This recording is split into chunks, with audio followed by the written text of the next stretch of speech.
Cześć, nazywam się Sasha Tomen i jestem w połowie Polko. Bonjour, je m'appelle Sasha Tomen, je suis à moitié polonais. Mais que signifie exactement être polonais?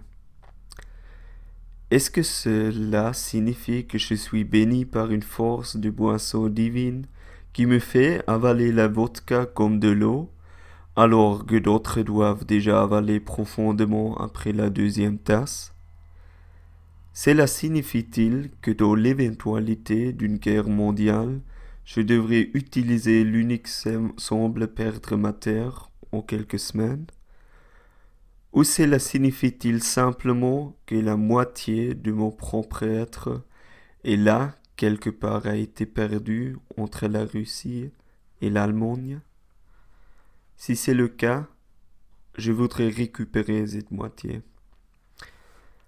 Maintenant, si vous n'avez compris que la moitié de ce que j'essaie de vous dire, alors laissez-moi vous éclairer. Nous avons tous une telle lignée génétique. Arif a des ancêtres de Turquie, Raquel est originaire d'Espagne, la mère de Jurit a passé son enfance en Norvège. Et tout le monde se demande, qu'est-ce que j'ai de Suisse? Qu'est-ce que j'ai d'étranger? Où en suis-je? Puisque la réponse à cette question est donnée par chacun personnellement, il y a déjà un grand la diversité entre les différentes personnes. Mais il y a des gens qui, c'est trop compliqué. Simplifier des relations compliquées, c'est ça le racisme. Dans certaines, il plane au-dessus de la tête des gens comme une tempête noire qui doivent vivre avec la certitude constante que chaque instant sur la tête un certain type de personne. Cześć, nazywam się Sasha Tomen et me demander, le racisme est-il encore nécessaire? Afin de comprendre ce dont nous parlons, voici mon avis, réponse très appropriée à la question qu'est-ce que c'est le racisme par Johannes Serger.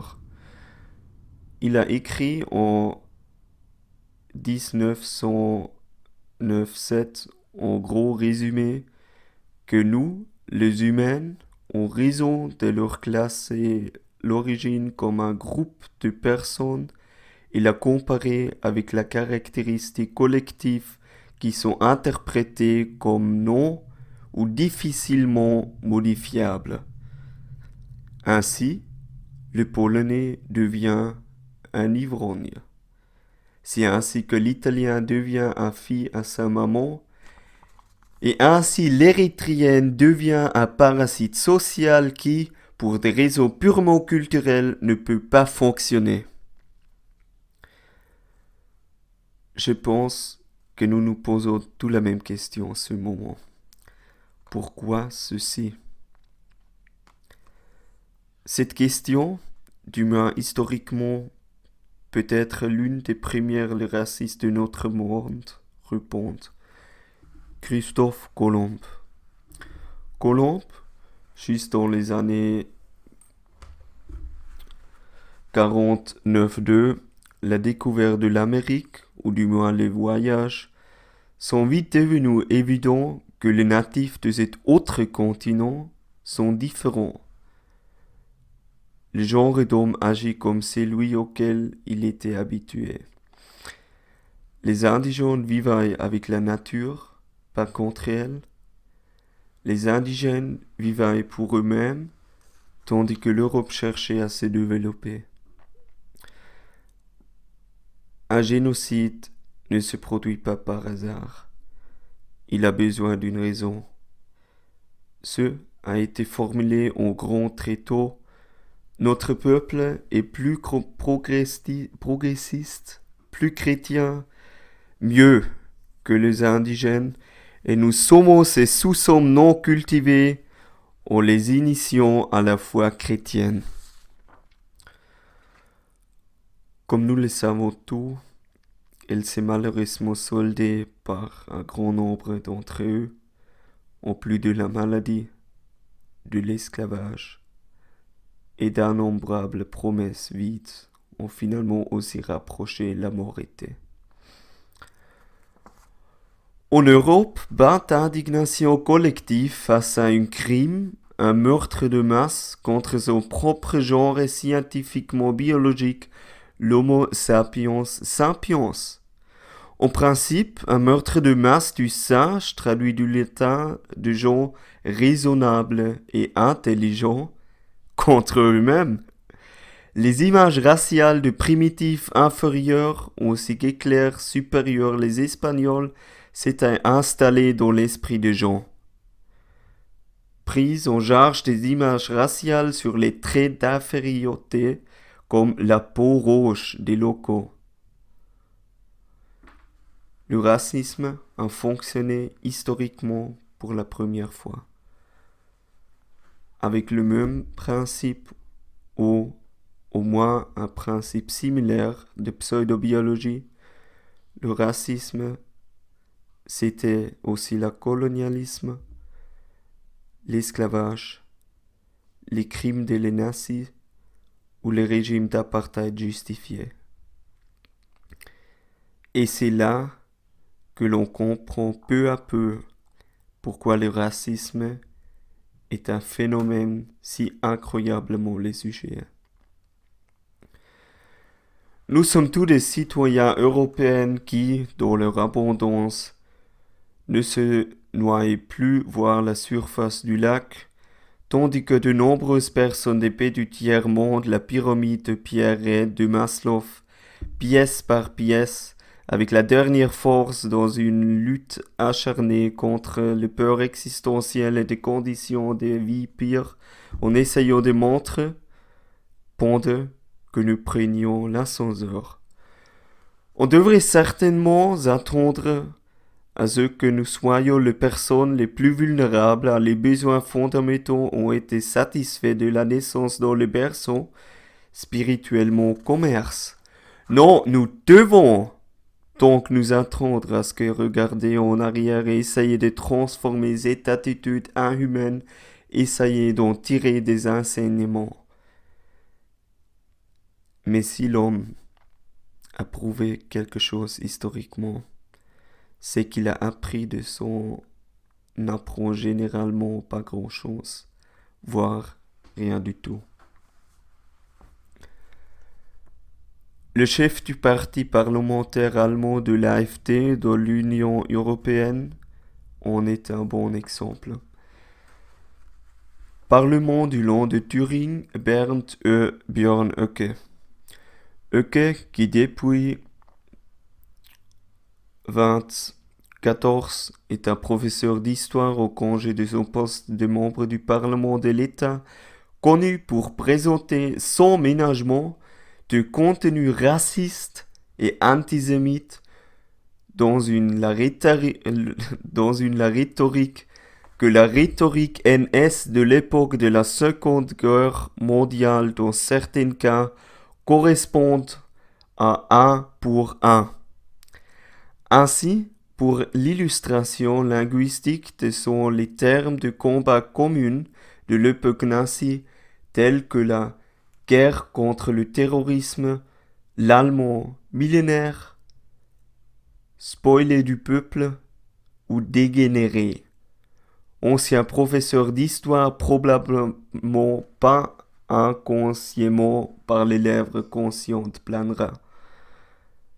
Interrogé sur sa rhétorique historiquement clairement connectable, Höcke montre mais en tant que minorité qui a le courage de créer une poétique extraordinaire longue qui n'est pas soumise au formalisme social de correspond. Il se met en scène simultanément comme une victime et un combattant pour la liberté d'expression. Il rend l'antisémitisme et le racisme à nouveau socialement acceptables. En allemand, la liberté d'opinion est une valeur importante dans l'esprit de n'importe qui. En ce moment, les droites et les racistes proposent une promenade sur leur corde raide entre agitation et liberté d'opinion. C'est ainsi que le racisme fonctionne aujourd'hui. Les jeunes, et nous les sommes tous, savent, la vieille génération et qui dépendent des jeunes. Un jour, ce monde sera entre nos mains, dans les mains d'une génération pleine d'histoire, l'espoir d'un monde rempli d'individus et non courses, dans les mains d'une génération qui, espérons-le, voit le racisme comme ce qu'il est, une vieille illusion humaine poussiéreuse qui ne peut être basée sur de fausses allégations ou des accusations. Nous vivons à une époque où les mouvements climatiques dans le monde entier exigent que nous voyons enfin la vue pour ce qui est important, la vérité scientifique. Nous vivons à une époque où des milliards de réfugiés sont contraints de s'y rendre pour fuir vers l'Europe. La situation sur notre planète est trop grave. En ce moment, ces mal se cachent uniquement derrière des techniques de discrimination pseudo-scientifiques parce qu'il est incroyablement confortable et facile de faire passer tout le monde par-dessus une crête cisée. Nous devons apprendre de travailler ensemble en tant qu'êtres humains pour façonner notre avenir, pour être en mesure de relever le défi. Nous devons enfin cesser de rejeter la responsabilité des problèmes sur le groupe ethnique et dans le même temps des vrais problèmes à l'abri des regards. La démographie découte des main-d'œuvre plus faibles dans les pays du tiers-monde. Problème du pension, le changement climatique, la numérisation, l'exode rural. Aujourd'hui, c'est le jour où nous devons nous lever. Aujourd'hui est le jour pour nous de lever le voile taché de sang de l'illusion raciale, et à jeter et à brûler. Aujourd'hui est le jour pour nous, l'être humain, et non l'image qui lui a été attribuée pour voir. Et je vous en prie, non, je considère cela comme notre devoir moral d'homme pour être les handicapés mentaux.